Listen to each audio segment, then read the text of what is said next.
राहुल गांधी के hydrogen bomb में क्या हो सकता है, आओ इसको डिकोड करते। तो इसके दो लीक्ड केसेस हैं। दूसरे वाले को सुने बिना वीडियो छोड़कर मत जाना, और वीडियो पूरी देखकर जाना। वादा करता हूँ ऐसी जानकारी दूंगा अभी तक किसी भी न्यूज सोर्स पर नहीं देखी होगी। तो राहुल गांधी की जो पहली प्रेस कॉन्फ्रेंस हुई थी, जिसके बाद से राहुल गांधी ने सोशल मीडिया पर सिग्निफिकेंटली पॉपुलैरिटी हासिल की, तो उस पहली प्रेस कॉन्फ्रेंस को एटम बम कहा गया। कांग्रेस ने भी इस नाम को, इस टैग को ज्यादा से ज्यादा यूज करने की कोशिश की। तो अब जो सेकंड होने वाली, जिसको हाइड्रोजन बम कह रहे हैं, वो हाइड्रोजन बम जो है वो एटम बम से ज्यादा बड़ा और इंटेंसिव होना चाहिए। तो एक हिंट तो बिल्कुल क्लियर है कि जो भी प्रेस कॉन्फ्रेंस होने वाली है वो पहले से ज्यादा बड़े लेवल पर, बड़े डेटा के साथ और किसी बड़ी कॉन्स्टिट्यूंसी को टारगेट करती हुई होगी। बड़ी कॉन्स्टिट्यूंसी देश में कौन सी है? तो बड़ी कॉन्स्टिट्यूंसी वाराणसी है, जहां से नरेंद्र मोदी प्रधानमंत्री चुनाव लड़े थे। जाहिर सी बात है कि पिछली प्रेस कॉन्फ्रेंस में राहुल ने एक बात बड़ी हाईलाइट की थी कि बहुत सारी सीटें ऐसी थी जिनमें हम 25,000 उसके आसपास के मार्जिन से हारे थे। वाराणसी से जब नरेंद्र मोदी चुनाव लड़े थे, तो उस समय पहले 7 राउंड की गिनती में नरेंद्र मोदी उनके प्रतिद्वंदी अजय राय से पीछे थे। तो ये बहुत हद तक पॉसिबल है कि अगली जो प्रेस कॉन्फ्रेंस होने वाली है वो वाराणसी के लोकसभा इलेक्शंस पर और उसके वोटर लिस्ट के आंकड़ों पर कुछ खुलासे करते हुए हो सकती है। सेकंड गैस क्या है? अगली प्रेस कॉन्फ्रेंस को राहुल ने कई बार नाम दिया है hydrogen. Hydrogen is H, H stands for both hydrogen and Haryana. पिछला जो हरियाणा का विधानसभा चुनाव हुआ था उसमें कांग्रेस बहुत थिन मार्जिन से चुनाव हारी थी।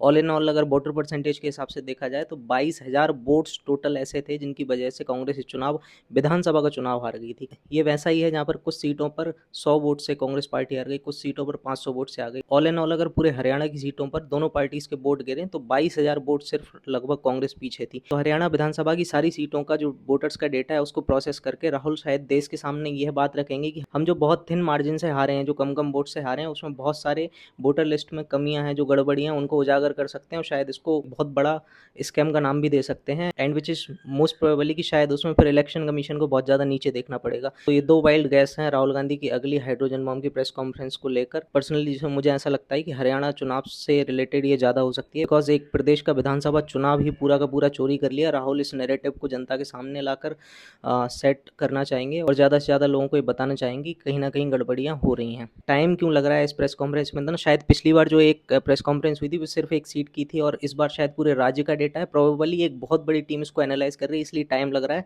बट मेरे पास जो इन्फॉर्मेशन है उसके अकॉर्डिंग 10 तारीख के बाद एक डेट फिक्स हो जाएगी प्रेस कॉन्फ्रेंस की, और उसमें फिर ये हाइड्रोजन बम फोड़ा जाएगा, जो मुझे लगता है शायद हरियाणा से ही रिलेटेड होगा। But even after press conference करने के बाद भी, चुनाव आयोग की गड़बड़ी उजागर करने के बाद भी, आपको क्या लगता है ये जो इन्फॉर्मेशन, ये जो प्रेस कॉन्फ्रेंस कर रहे हैं राहुल गांधी, क्या उस असंतोष को वो वोट्स में कन्वर्ट कर पाएंगे? What do you think on this? Let me know in the comments. And ऐसी इन्फॉर्मेटिव वीडियोस के लिए मुझे फॉलो कीजिए और यूट्यूब पर देख रहे हैं तो मुझे सब्सक्राइब कीजिए।